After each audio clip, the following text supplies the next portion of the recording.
Karambola sa DWIZ. Programang sasaguhin ang iba't ibang isyu at mga balita. Karambola sa DWIZ.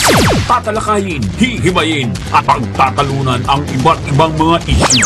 Karambola sa DWIZ. Programang pwede kang mag-woodshot, pero pwede ka rin mas-crash. At ngayon, narito na ang inyong mga karambulista at ang programang Karambola sa DWIZ. Nang umaga po sa atin lahat, ika-26 ng Pebrero, dito po sa ating programang Karambola sa DWIZ. Ito po yung kaibigan, Jonathan de la Cruz. Siyempre kasama natin, walang iba kundi ating pinagbenga.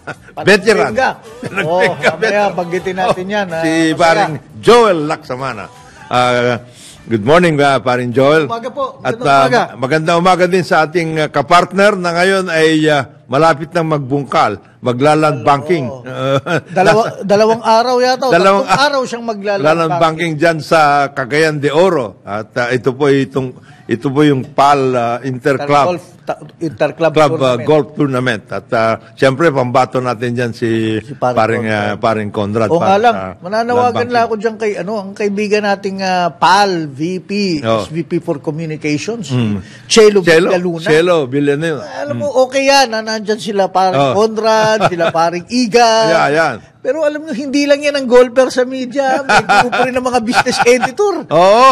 Pag yan, hindi mo kinaibigan. Yari ang PAL. Anyway, pero good luck.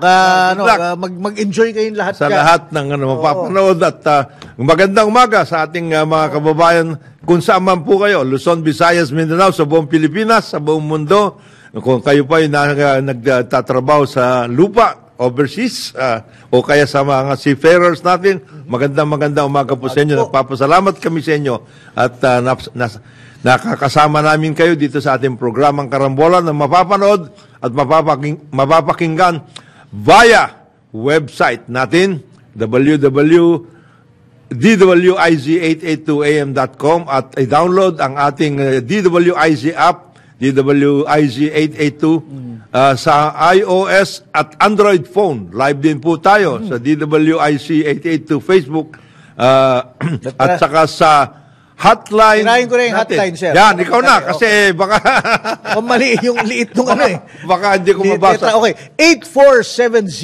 8470-1750 to 54. Ulitin natin, 8470-1750 to 54. At yung text line naman po namin ay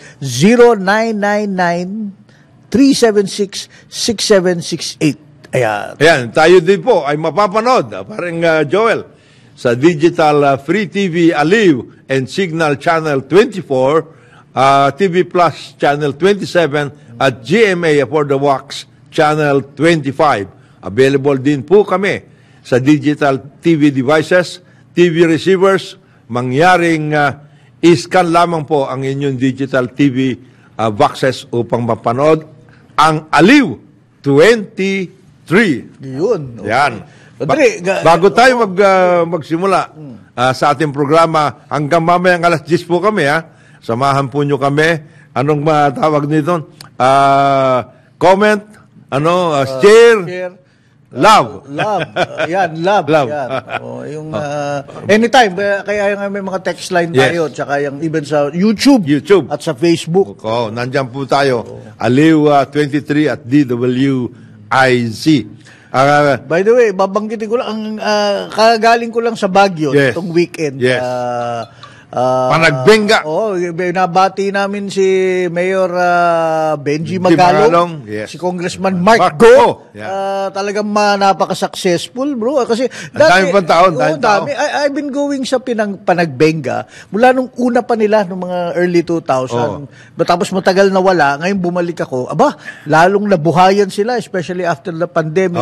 Ang masaya doon, lalo na yung mga floats at saka yung mga dancers na mga bata. Talagang pinaghahandaan nila. Kaya congratulations Mayor Magalong at Congressman Go. At saka binabati ko rin ang nag-host sa amin, yung Soto Grande Soto Grande Baguio Hotel.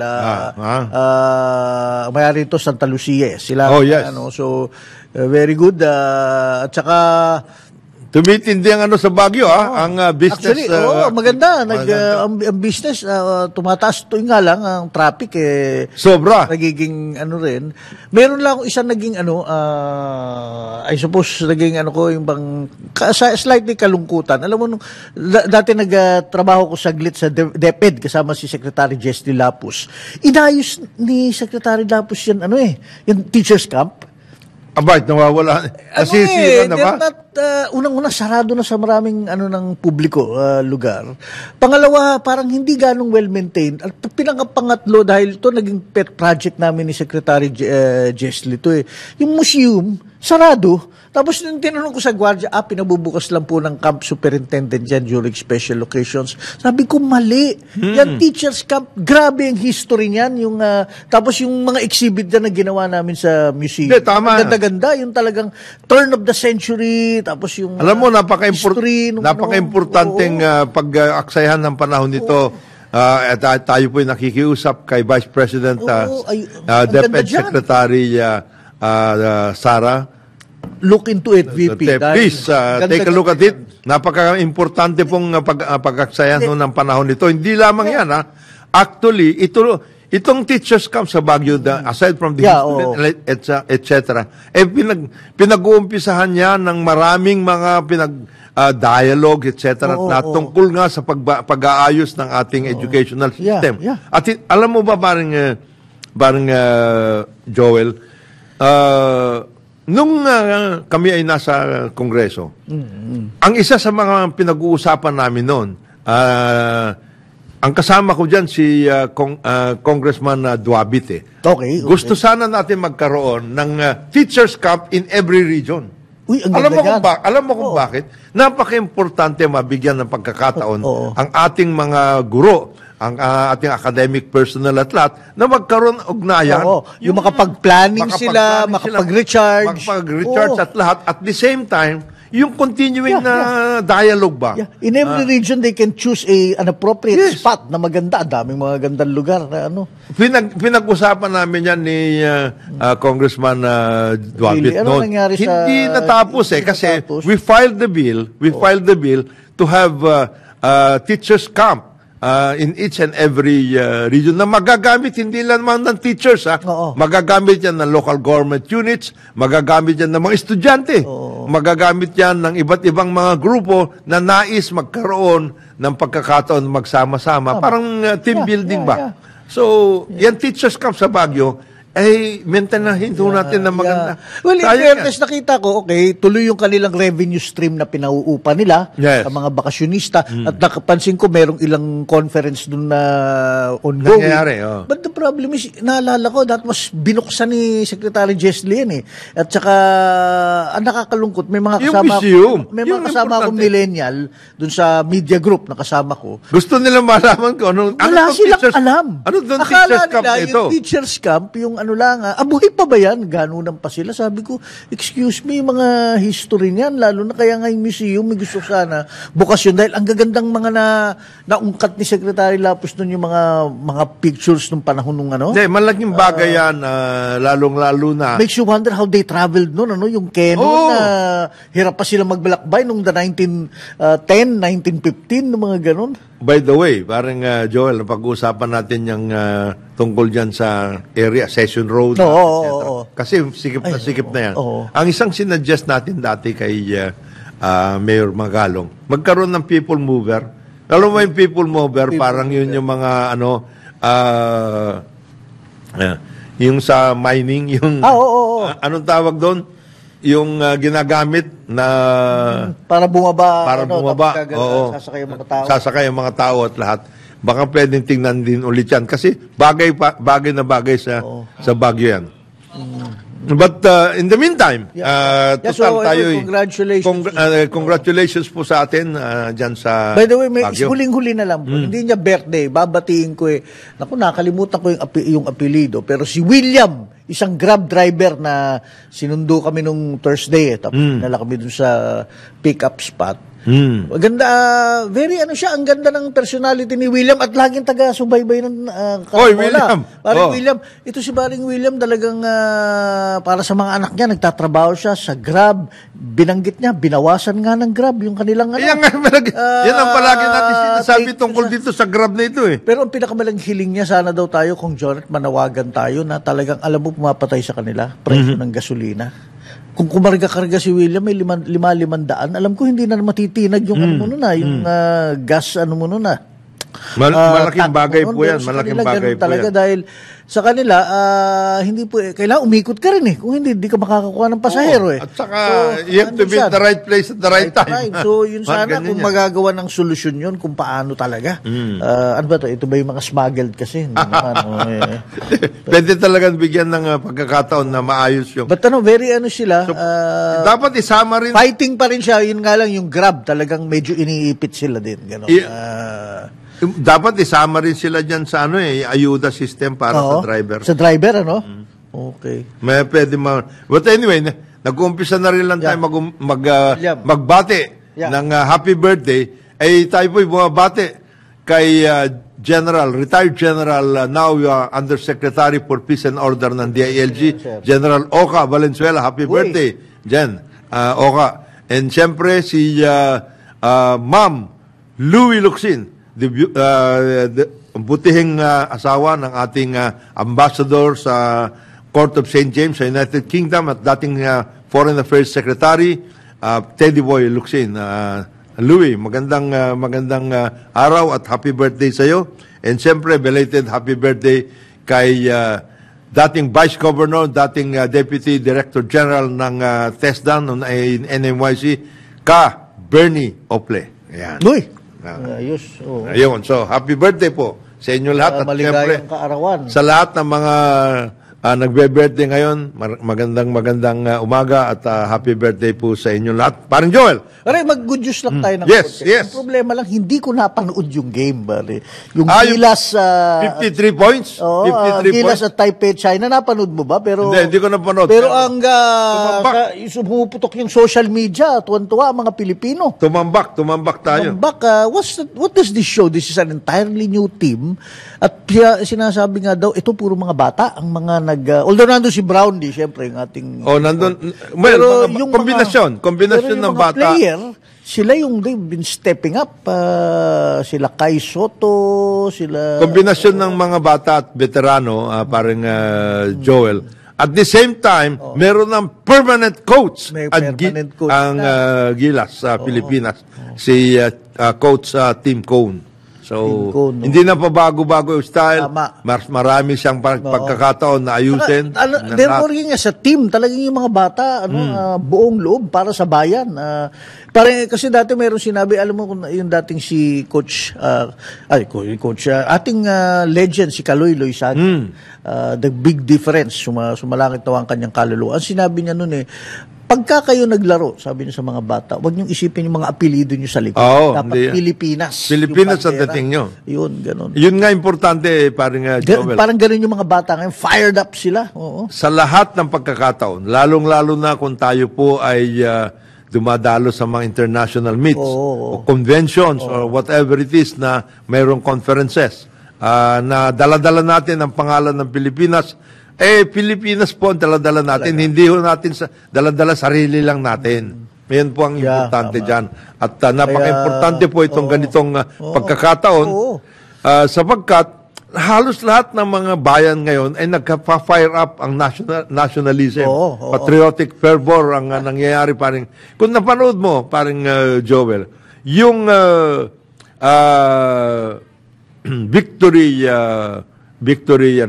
victory event ni incoming Indonesian President Prabowo Subianto. Hindi si Trump yan, Kasi hindi. Antindi ng antindi ng dating. Ang ibig sabihin ng kanila, this is all for us. Nafa-fire up ang mga Indonesians. Fire up, this is all for us. This is not just for our party, but it is for all Indonesian. And he mentioned all the presidents before him. Sabi niya, ito, kami po ay nagpapasalamat. Kumbaga sinasabi niya, kami po ay nagpapasalamat sa lahat ng mga naging leader ng Indonesia, magmula doon sa founding Father ng Indonesian Republic, Bong Sukarno, at hanggang sa kay Jokowi. Talagang believe ka, at ang tao talagang fired up na fired up. Yan ho ang hinihintay natin na lahat. At ang nagdala sa kanya, kaya nga sinasabihan siya na TikTok president, ang nagdala sa kanya millennials. Millennials, ha? Yes. Laking bagay ang millennials, sir. Malaking bagay yan. Kaya nga nabanggit ko sa iyo doon sa Baguio, hindi na alam yung teacher's camp. Nalungkot ako dahil, tanungin ka ba namang, ano ba yung teacher's camp, sir? Ano significance yan sa... Napaka-importante pong maintindihan natin lahat yan. Pero mabalik lang ako sa basketball, sir. I mean, give credit where credit is due. I mean, mahaba pa ang labanan. Yung mga bata, of course, yung mga player natin. Coach Tim Cone and his staff. But lalo na itong si Ginoong Ramon RSA at si Francis Chua. Francis Chua. Sila talaga take over na sila. Take over talaga sila. Ng Gilas. Now again, kasi yun ang problema ko lang sa social media at mga ilang kaibigang komentarista sa sports. Aba, ito na po, dire-diretso na, ginto na. Teka, hindi ho ganyan ang sports. Medyo suporta po tayo sa kanila. I mean, whatever it is, however ano it takes. Ano mangyari, matalo man yan. Suporta. Mga bata pa rin natin yan. Suporta lang tayo. Hindi, kasi mga ibang natin, going overboard na. They came here to win. I mean, everybody wants to win. Pati mga kalaban natin. Pati kalaban natin. Now, ayan, sinwerte tayo. Maganda. If we can build on that, magaling. Continue. But ang importante, suportahan natin itong team natin. Ang ayaw natin mangyari, minsan matalo yan, ito na naman tayo. Ito na naman. Babanatan na naman. Kasi naka-Amerikana na mamahalin. Uy, si Tim Cone, hindi naka-Amerikana. Hindi naka-Amerikana yun. Naka-jeans lang yun. Huwag nating tuloy-tuloy pa rin. Huwag tayong patay-sindi. Wag. Tuloy-tuloy po tayo. Doon tayo natatalo kasi yung bambayan, hindi sila patay-sindi. Sila tuloy-tuloy, whatever it takes. Whatever it takes and however whatever happens, inaayos ho natin lahat. Kaya nga, pati yung celebration kahapon ng EDSA anniversary, wag ho natin baliwalain na ganito nang hindi ho dahil sa wala gaanong kahit daan-daan lang sa mga kapwa Pilipino natin yan na nandun pa rin, nabubuhay pa rin sila sa isang panaginip. Yes. Na medyo kung ano po yung spirit nangyayari yan talagang na inasahan natin na kung halimbawa man hindi nangyari, buhayin ho natin yung nais natin mangyari na kabutihan at para sa ating bayan. Di ba ang hilig nating sabihin, ikaw pa, Kung Jonat, si Paring Con, na kung saan yung oposisyon ka man, step up, na tunay na oposisyon. Ibig sabihin, yung talagang mga nandyan talaga dati. Principled opposition. Kailangan natin ngayon yan Hindi ho personalan ito Oo, hindi depende sa issue. Ang importante, pag-isipan natin anong nangyari, anong dapat na mangyari, moving forward.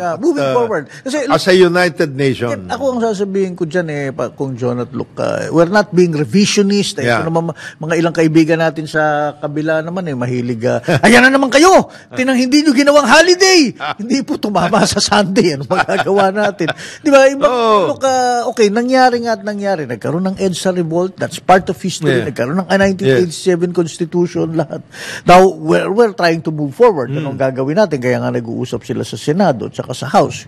Ito nga, maganda rin yung kay President Bongbong Marcos na sinabi niya, my grandmother taught me that you can read anything and it's up to you to decide which parts are good and which parts are wrong. I mean, so moving forward tayo. Ano yan? Nakita niyo naman tayo masyadong emosyonal na naman sa mga isyong politikal. Kung sa iba pa yan, baka iba na sinasabi ni President Marcos. Pero napakahalaga po ang ganyan mga statesman. Actually, gusto ko magsalita si PBBM. Laging conciliatory. Very conciliatory. Laging in-depth. Yes. Di ba? Hindi partisan.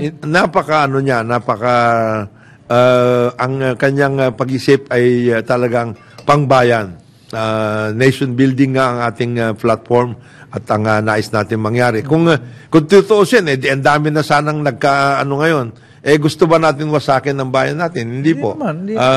May mga iba na gusto pa rin hanggang ngayon ganito ang pag-uusapan, etc. Pero, as I said, may mga kailangan gawin tayo bilang isang bansa na ayusin natin ang ating kalagayan para sa nakakarami. Yung iba, siyempre, hindi naman, ganito, hindi ho. May mga lessons tayo doon. Gaya ng meron din tayong naging lessons sa martial law, meron din tayong mga lessons. Every challenge, everything that happens in our journey as a nation, may leksyon ho tayong kailangan maayos na gamitin natin para sa kabutihan ng lahat. Kung Jonat, meron lang insight na nangyari na ano sa akin this weekend, na pumasok sa akin this weekend. Kasi yun na nga, celebration ng EDSA Revolution. Ganun, nagkataon, nasa Baguio, naglalakad dun sa may mga bulaklak. Naka-earphones ako, pinakikinggan ko yung may mga playlist ako eh.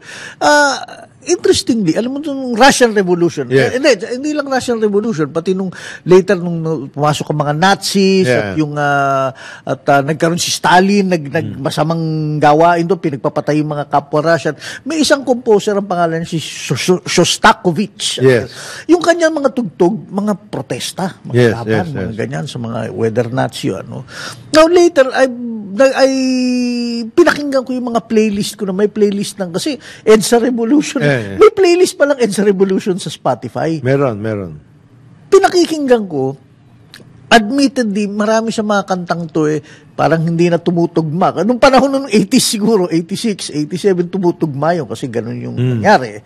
Pero ngayon pinakikinggan mo, parang hindi na angkop. But having said that, kanta pa rin to. Likha pa rin to ng kunwari, yung ibon man may layang lumipad.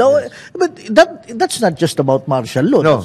It's about really freedom. Ano? Tapos yung bilang punta ka sa moderno, yung si Yano, ay mo kung alam, kailangan mo, may anak ka na nasa mga banda, di ba yung konektado? Yano yung kinakanta niya, kamusta ka? Ito na ba? Yung gano'n, yung tungkol sa EDSA, which is pakikinggan mo, ito, hanggang ngayon, pwede pa rin pakinggan dahil after, ilan na ba ang years mula nung EDSA? 38. Kamusta na ba? Okay ka ba? Ganun lang naman ang tanong dyan Pag tinanong mo itong mga nakatira dyan sa may Pasig River, yung mga nandyan sa ilalim ng tulay, bro, I don't think hindi sila okay, bro. Siyempre, marami pa tayong kailangan ayuda. Yung mga nakalagi nakaabot ng ayuda, hindi pa rin ayos yung mga yan.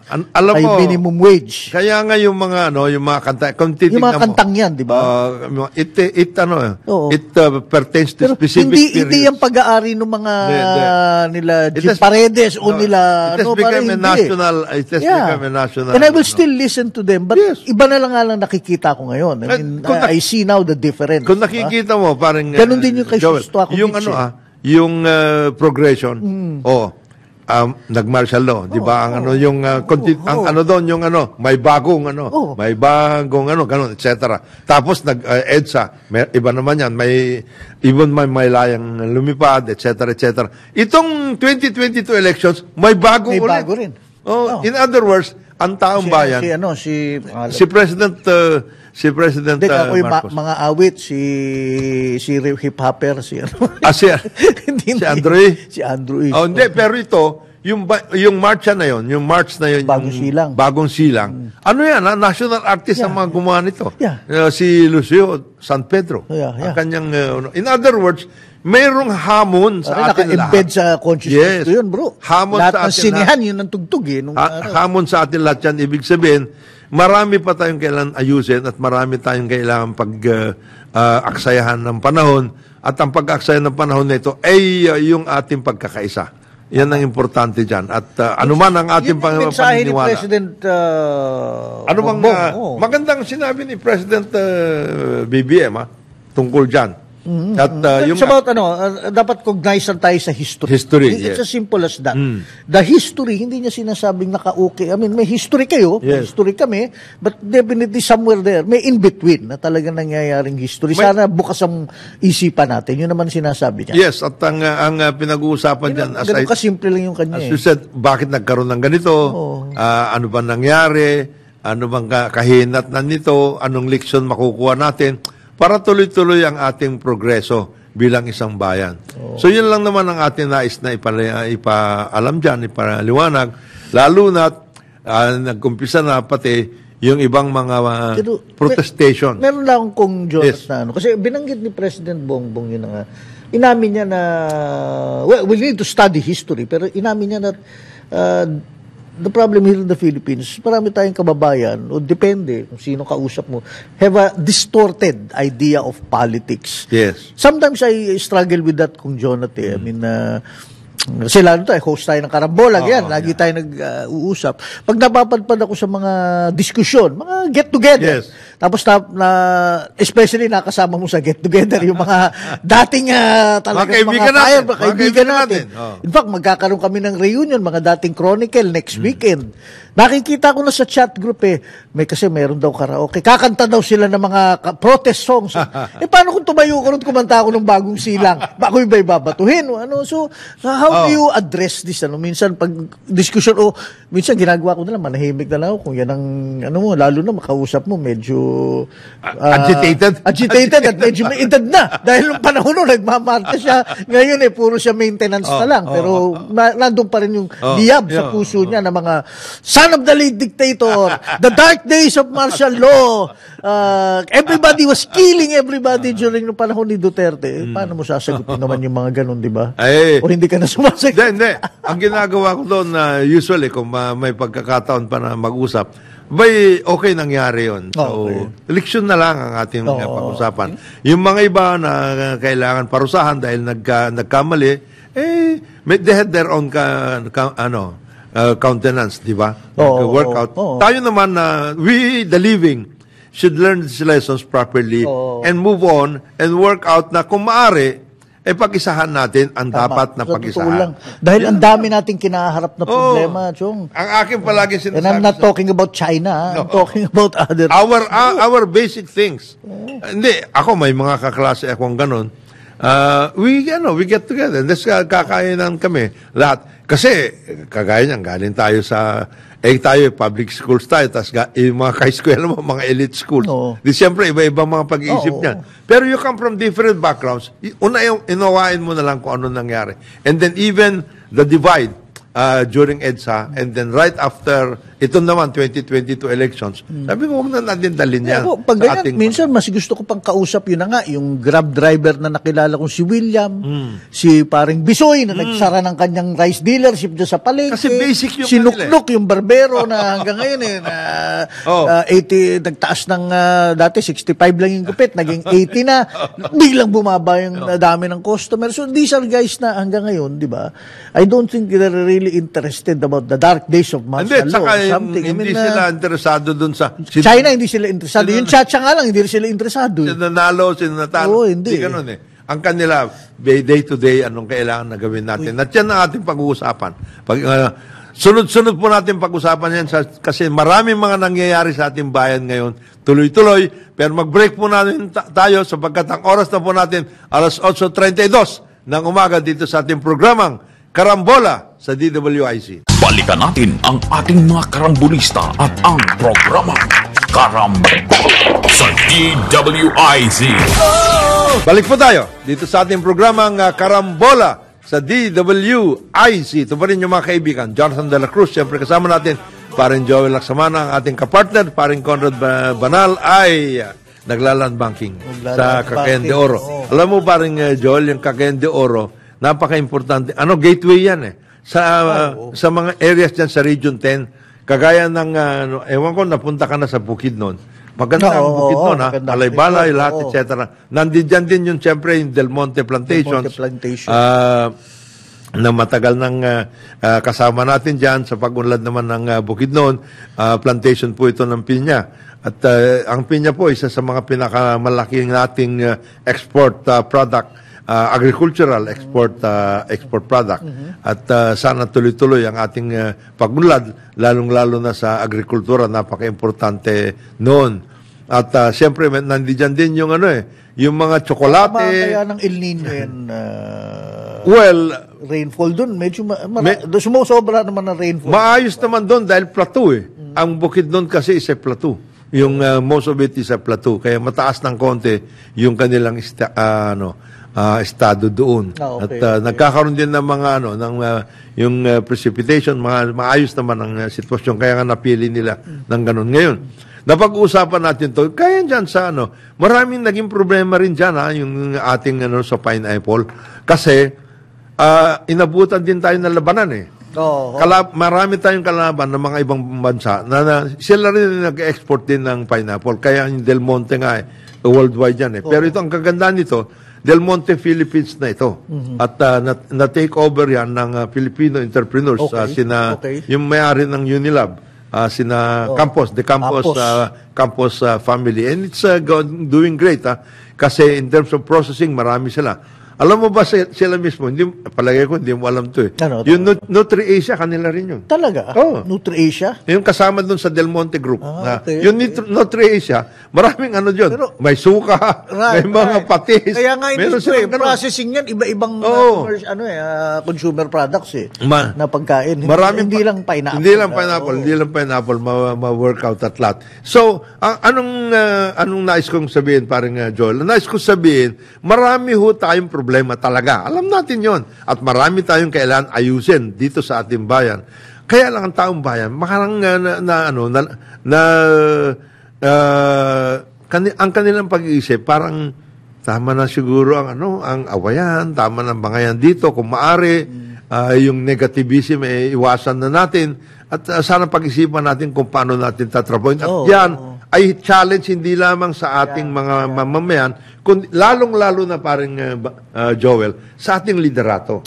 Gaya ng binabangkit mo kanina, sana yung ating mga leader, halimbawa, very specifically, si Secretary Fred Pascual ng Department of Trade and Industry.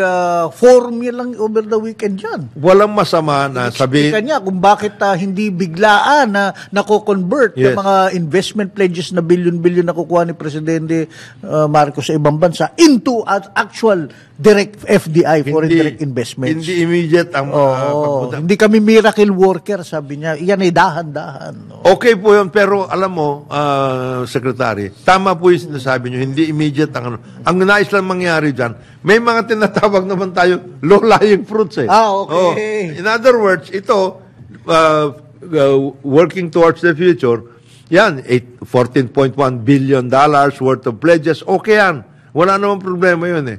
Kung maayos ba naman natin, baka mapabilis lamang ang pagiging katotohanan ng mga pledges nito kung ayusin natin yung ating registration processes, for example, permitting processes, yung mga ganun. Low-lying fruit na ganun. Low-lying fruits ang pinag-usapan. Para mas ma-encourage ang investment. Ganun. Yung trabaho nyo eh. Tama po yung sinasabi nyo, it will take time. Yes. Pero at the same time, sabi nyo, bibilisan po natin. Ito po yung mga pledges dito sa na kinuha ni President Marcos, 14.1 billion. Ito po ang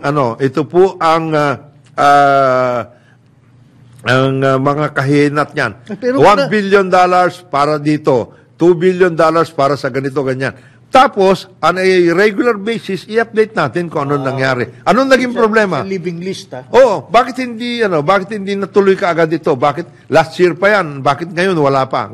Ibigay natin ng and then, yung mga basic na kailangan ayusin ng ating departamento, halimbawa, ayusin na natin.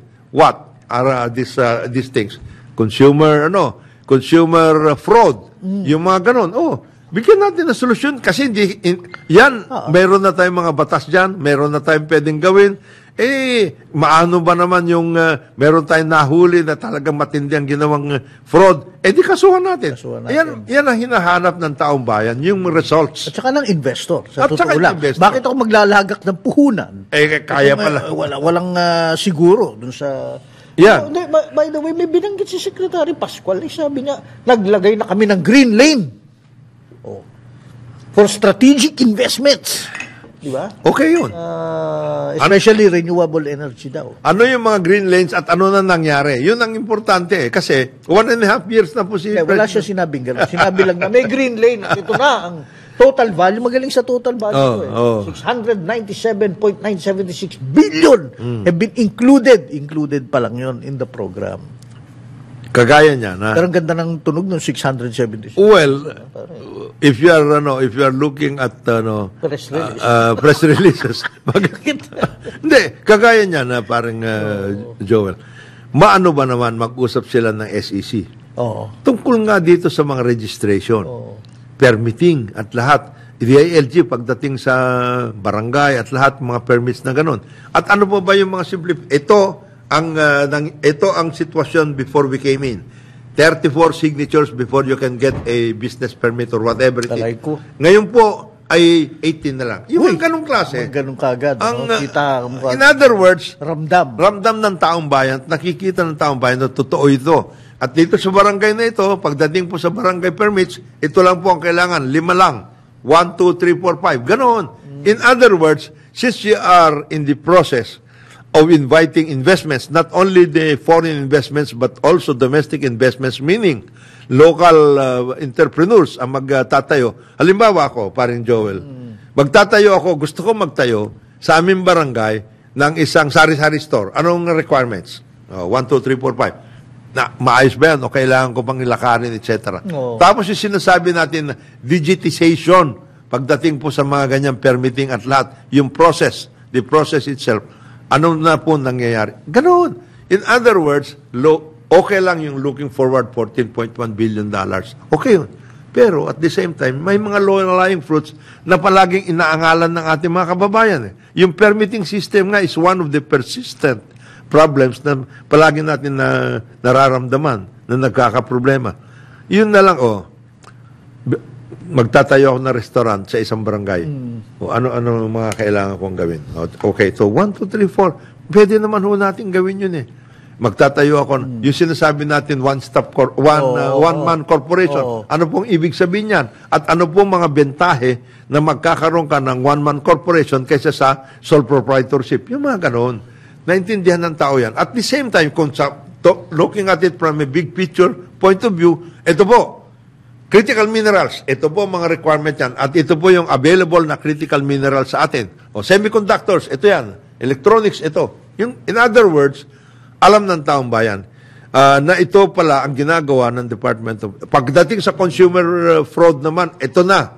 Ang dami na nating kaso, ito po yung nangyayari. Ngayon, kung ang problema ay sa hudikatura, di sabihin natin, nandun ang problema. In other words... Sinasabi nila, Chacha, we have to tinker with the Constitution. Okay lang yun. Okay rin. Okay lang yun. Kaya lang, may low-lying fruits eh. Palagi akong, alam mo, parang Joel, palagi akong dyan sa low-lying fruits. Low-lying fruits. Alam mo kung bakit? Sa corporate, ganyan din. Huwag kang pupunta rin, magbalabas ka ng PowerPoint na nananaginip ka. Puro ka God chart. Patay ka dyan. Patay ka dyan. Alam mo kung bakit ako, meron akong kwento sa'yo. Kwento lang natin sa ating mga kababayan. Nung kami po ay nasa college, that was a long time ago. Long time ago in the universe far away. Alam mo yun? Multiverse na nun. Okay. Kumakandidato kami para sa presidency ng college, no? At that time. Sabi sa amin, okay lahat yan. Yung sinasabi mo, Brad, okay, pag-aaralan natin, ganito, curriculum, etc., etc. Dami, okay lahat yan. Maganda yung mga binabanggit mo. Pero pwede ba, ayusin natin yung ating mga toilets? Ayun, patay na agad. Patay na. Bakit? In other words, ano pong nais natin sabihin? Yung mga nasa bakuran na po natin, na inaangal ng ating taong bayan na makakabentahe sa ating sitwasyon, unahin na natin yun. At pag sinabi natin unahin, hindi unahin yung press release. Unahin yung pag-ayos. Hindi, ako naman, I have a similar experience. Ako dati kasi, for so long a time, journalist ako Then napunta ako sa corporate. Siyempre, mabulaklak ako salita. Mga unang mga PowerPoint presentation ko sa boardroom, ganito. Tinawag ako yung dati kong boss doon nag-retire na siya si dating Ayala Lanjo, si Tony Aquino, sabi niya. Si Tony. Aliga Joel, ganito mula ngayon ganito ang gagawin mo. Yung lahat ng sinusulat mo dyan, kita mo yung si Bert, ayun yung security guard, pabasa mo sa kanya. Pag naintindihan niya, go na tayo, pare. Ngayon, madidiscover mo, si Bert, ang attention span niyan, kaya lang yan mga 3 sa issue. Yan. Huwag ka nang lalagpas dyan. Madalas minsan may mga batang manager. Talagang highfalutin, mananatigilit. All over the place. 10 bullet points yan. Hindi maintindihan ni Bert yan. Mula nun, lagi na akong ganun. Pag naintindihan ng security guard dyan sa kata, okay na. Okay na yan. Kasi ang ginagawa mo doon, simple lang. Ayala, magpapabili ka ng bahay at saka isang dream house, etc. para sa isang yun. Hindi kasi si Tony naman kasi in fairness, alam mo saan siya, well, Ayala Land yan, dati pa nga nag-IBM yan, kaya management oriented siya, pero nagtrabaho talaga, cut his teeth sa Ayala Property Management, APMC. Yun yung maayos na CR, maayos na parking, maayos. Ganon. Oo, yung ganon. Kasi nauna sa kanya yun, bro. Kaya maayos na kuryente, later nung nag-tech na maayos na wifi, yun lang. Bari. Maayos lahat yan yung natatandaan ng tao. Hindi yung... Kasi hindi yung environmental garden o kaya yung old world charm. Brochure yan Brochure yan. Hindi. Malinis ba yung toilet? Pag-flush mo ba, okay ba? Tapos later nauso. May bidet ba yan? Hindi pwedeng toilet paper lang. Yung ganun. Ganon. That's as simple as that. Kaya ako palagi akong balik sa ganun Kasi sabi mo, okay lang yan, okay. Sinasabi mo, okay. Pero, yung ramdam ng tao, kagaya niyan, consumer fraud, ang daming problema niyan. Registration ng enterprise, malaking issue yan. Yung presyo, siyempre, presyo ng bilihin. Pero yung presyo ng bilihin, ilalagay mo sa background yan kasi titignan mo, ito po kasi sitwasyon yan. 1, 2, 3, 4. Ang presyo ng asukal, ganito. Kung ang pinag-uusapan po natin ay banana Q, ito po presyo ng asukal, etc., etc. Kung ang pinag-uusapan ho natin ay yung tungkol doon sa ice cream, ito rin po. Kung nais ho ninyo naman yung hotdog, ito yung. In other words, baka meron kang paraan na matulungan mismo yung mga gumagawa, halimbawa ng hotdog, para sila naman ay yung kanilang presyo ay magiging maayos na ng taong bayan ay maniniguro tayo na maayos naman ang pupuntahan nila. Safe, affordable. Yun. 1, 2, 3, 4, marami ho tayong dyan. And then, meron namang grupo dyan, yun yung sinasabi natin, parang Joel, na ito yung mga dream group. Kasi, in any agency, may ganun merong reality at saka aspiration. May department, lahat ng departments, may reality, may aspiration. Hindi, ang problema lang, huwag masyadong nakikiling sa aspiration. For example, ito, hinahanap ko lang yung story, hindi ko makita. But natatandaan ko again, ang ating isa sa mga paborito nating sekretary sa DNR, si Secretary Tony Loizaga. Meron na naman siya mga press release. They are doing climate controlled strategies para sa El Nino at saka sa sa environment, mga ganyan. Sa totoo lang, Secretary, nabasa ko kanina, meron pa pala tayong problema sa oil spill. Tapos yung masungi, hanggang ngayon, hindi mo pa naayos. And finally, yung problema ni Congressman sa Bicol, kay El Rey, Puerte, yung plastics. I mean, hindi na natin kailangan ng NASA or climate control strategies for this. Kailangan lang low-lying fruit, gawin na kagad. Kagaya niyan, yung Verde Island Passage. Yan. Yung oil spill. Ano na nangyari doon? Yan ang gusto malaman ng taong bayan. Kasi, siyempre, apektado po tayo dyan. Yung Verde Island Passage, as palagi natin sinasabi, ito po yung sentro ng lahat ng sentro ng biodiversity. Pagdating po sa yung marami dyan, species dyan, na dyan lamang both sa environment at tourism. Napakalaking bagay yan. Resources at tourism at lahat. Yan. Ano po nangyari? Naparusahan na ba yun? At ano ba nangyari doon sa mga bayan-bayan na naapektuhan dyan? At ang Verde Island Passage ba ay naayos na natin? In other words, nakita ng taong bayan, ito na yung Verde Island Passage before and after. Teka muna, Kung Jonat, baka naman sabihin ni Secretary, masyado ka naman demanding. Naghahanap ka ng parurusahan, nagpi-finger pointing ka. We are working together. Yeah. We are to preserve the ecosystem using climate control strategies. Ano naman very specific po ang may mga specific na circumstances that happened na kailan ayusin. Halimbawa, just to give you an example, maganda umaga nga pala kay Secretary Boying Remulla at saka ng grupuhan dyan sa Department of Justice. O kagaya niyan, nung magkakaroon na pala ng anniversary yung pagkamatay ni Governor Degamo, March 4 yun. So anong nangyari? Si Secretary Remulla, I think nag-report na it took some time pero yung passport ni dating Congressman Arnie Teves ay na-revoke na at lahat. Tapos he is now considered a stateless person. And then more than that, I understand, ay nilagay na siya sa red column sa Interpol. In other words, na siya? On-site pwede siyang So, yun mga ganong klase. Kagaya sa Masungi, matagal na natin sinasabi yan. Nagkaroon pa ulit ng another problem. May nagtayo. Ngayon, tapos hindi sila nagtutugma sa mga... sa sinasabi nila. May ECC yung isa. Hindi, study lang to. Ano yan? Yung mga ganong klase sana maayos na mabuti. Pati yung flow ng ano po ba, pag ikaw ba ay ganito ang gagawin mo in a protected area, anong dapat na mangyari? Yung ganong klase. Paliwanag lang para maging maayos. Tapos, yung ngayon, in natural resources and environment. We have been talking, the President in his first speech after taking over office is mentioned that the development or enhancement of our mining industry ay isa sa mga pinakamahalagang tatrabahuin ng ating bayan. Ano nangyari? Huwag mo sabihin nawala lang, na push off lang siya sa front page. Ibig sabihin parang hindi na nangyari yung dun sa yung mining disaster natin dun sa last week sa Davao de Oro. Yung mga ganun.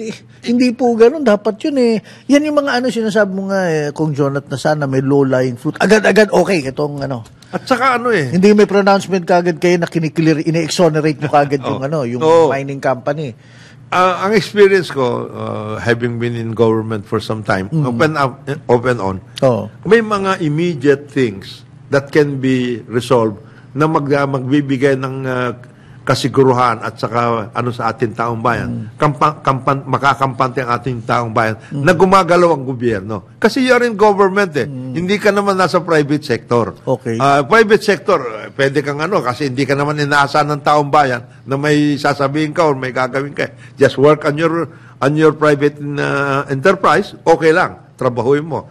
Pero in government, ang dami mong kailangan ayusin So, priority lang yan, number one. At number two, yung iyong task forces in each and every sector, maayos mo. Halimbawa, in the case of Secretary Pascual, ang kanya, trade and investments. Okay, trade. Ano nangyari? Ito yan. Meron kang grupo ng trade. Nagpapaliwanag din yan. Ito sinasabi, ito nangyayari, ito ang kahinatnan yan, at ito ang kabutihan na nagawa. Industry, ito yun. Ano yung mga basic industries na nais ninyong palaguin, ayusin, at lahat. Ito na nangyari. Kasi, ang asahan ng taong bayan, 1.5 years ka na.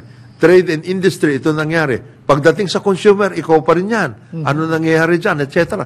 Kagaya niyan, ang daming mga problema tungkol sa mga safety ng mga ibang product na ini-import at lahat. O yung tungkol dun sa mga iba pang binibigyan natin ng seal of safety at lahat. Na, ayos ba yan? In other words, tinitignan ho tayo dyan ng ating mga kababayan kung ano nangyayari. Tapos yung processing, digitization, sinasabi natin palagi yan. Kung may problema ho ang, halimbawa, telcos, di sabihin ninyo. At least alam ng taong bayan na ito pala may problema. And then, yung mga yan, nako-call out sila. Magtatrabaho ngayon sila. O kung may problema po, your fellow member in cabinet, di banggitin mo sa kanya at sabihin mo, Brad, bago ibang tao pa magsabi sa'yo, ako na magsasabi sa'yo para maayos. In other words, kayong lahat nakakatrabaho. Ang nagiging magandang parang Joel for na sitwasyon natin, yung binabanggit palagi, kaya nga nakikita mo nandoon sila sa top 5 in terms of trust and satisfaction. Oo. Top 5 of the departments, no? Ano yung mga top 5 na yun? Makikita mo na kagad eh. Department of Education, CHED, Department of Health, the Department of Social Welfare and Development. Yan ang mga tapos meron pang isa, hindi ko na matandaan. Bakit sila nagiging Bakit sila nagiging top 5 in terms of trust and Kasi unang-una basic ang kanilang trabaho. Naintindihan kagad ng tao. Naintindihan ni Bert, no security guard. Pag sinabi mo, itong disaster nito, nagbigay ho kami ng 100,000 na packs. Yan. Naintindihan. Sa DepEd. Anong... example, gaya niyan. Ngayon, pagka agad-agad tinapalan mo yung publiko ng climate change strategy to reduce the carbon footprint. We will go utilize NASA. Patay ka na kay Bert, wala na. Guard. Okay. Sinabisoy? Wala. Wala. Ngayon, dyan naman kay Secretary Pascual, yun na nga, yung sinabi niya na, hindi, kailangan ng strategy to. It takes time. Patay ka na kagad. Pag pumunta ka sa amin, doon sa kanto, sasabi siya, naintindihan na namin yan, pero nung ginagawa... Ang gusto naming malaman, gano'ng kadali na ngayon makakuha ng permit. Tapos, yung sinasabi mo, okay yan.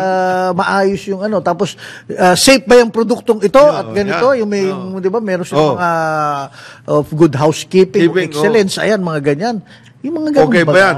Halimbawa, sasabihin siya, paano ako kukuha ng paano ako ng business permit? Gusto kong mangutang dyan sa small business corporation nandyan sa inyo. Saan ako pupunta? Ayan. Tatanungin ko. Ako hoy, kailangan ko lang ng bakit ba naglilipa na hanggang ngayon 5-6? Sa mga palengke. Bakit? Kasi nahihirapan nga ang taong bayan na makakuha ng funding para sa mga small businesses nila. Meron tayong small businesses May Small Business Corporation under the Department of Trade and Industry. Same thing din sa tourism na ganito, galing ako sa Panagbenga. You know what? I was there, yung success nga, kaya kinukongratulate yung LGU.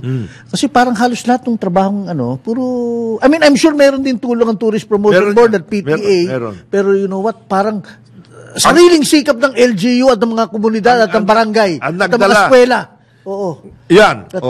Maliwanag po yan. In other words, lahat ng bagay, lalong-lalo na sa mga frontline services, ang kausap po ninyo, LGU. Bakit ninyo kasi nila kausapin? Halimbawa sa permitting, di LGU kinakausap mo. Kasi magmula sa barangay hanggang sa local government, munisipyo at lahat, kausap mo, local government. Hindi kausapin si Secretary Abalos. At sabi nyo, Brad, ito yung sitwasyon natin, 1, 2, 3, 4. Yun ang ramdam ng tao. Yun ang ramdam. Ganun din. Agriculture, ganun din. Local government, hindi ho natin maiiwasan. Nakausapin talaga ang mga local government. Where the rubber meets the road. Doon nangyayari. Doon nangyayari yan Hindi naman sa ibang bagay. Hindi naman sa coffee shop nangyayari yan. Diyan sa mga barangay halls. Ang oras po natin, alas 9:01 ng umaga dito sa ating programang Karambola sa DWIC. Karambola sa DWIC.